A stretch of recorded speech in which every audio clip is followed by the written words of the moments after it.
سأقدم لكم في عرض مسرحي يجمع فيه بعض من الملائكة والشهداء والقديسين في سنة جديدة من عيد الشهداء. بركة صلواتهم وشفاعتهم وطلباتهم تملأ حياتنا وتباركنا. آمين.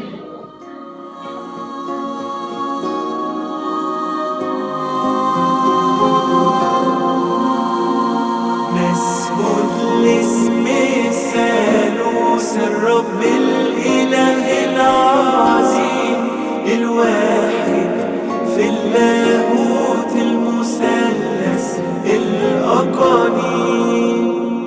السلام لك يا مريم يا والدة الإله، السلام لك يا مريم الحمامة الحسنة. السلام للسمائين في بادئ النهار، ملايكة وقديسين وصفوف الأبرار. السلام لميخائيل رئيس الرؤساء، السلام لغبريال مبشر العذراء. السلام للشيروبيم، السلام للسرافيم وال24 قسيسا بالتعظيم. السلام ليوحنا الصابغ والشهيد، شهد لك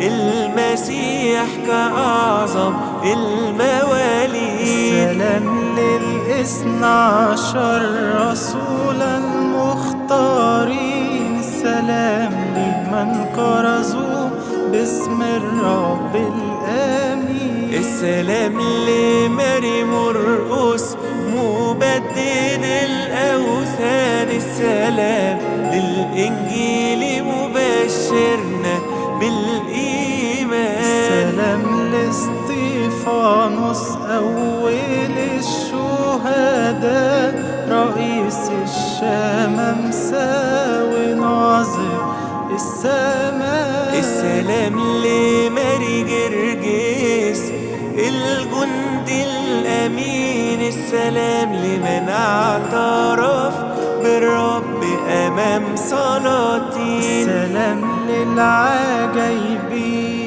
مريمين الآمين، الشهير بالقوي الشافع في المؤمنين.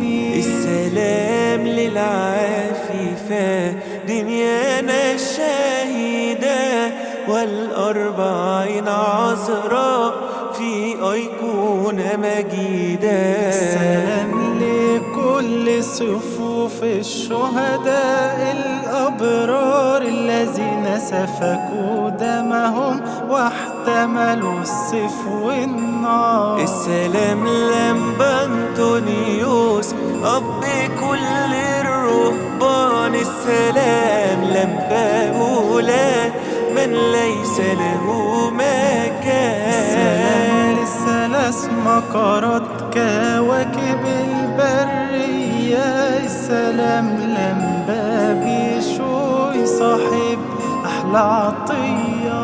السلام للقديسين مكسيموس ودوماديوس، السلام لأنبا موسى القوي في القديسين. السلام لأنبا شنودة رئيس المتوحدين، السلام لأنبا بخوميوس أب الشركة الآمين. السلام لأنبا صموئيل العظيم في القديسين، الذي شهد لله واصبح من المعترفين. السلام للأنبرويس حبيب المسيح، السلام لمن عاش بعيدا عن كل مدين. السلام لأنبا برام حبيب المساكين ورجل العطاء معزي كل حزين. السلام للبابا كيرلس رجل الصلاة، صانع المعجزات ومحب الإله. نرسل لكم السلام في كل صباح جديد، صلوا جميعا عنا حتى نرث المواعيد. نرسل لكم السلام في كل صباح جديد، صلوا جميعا عنا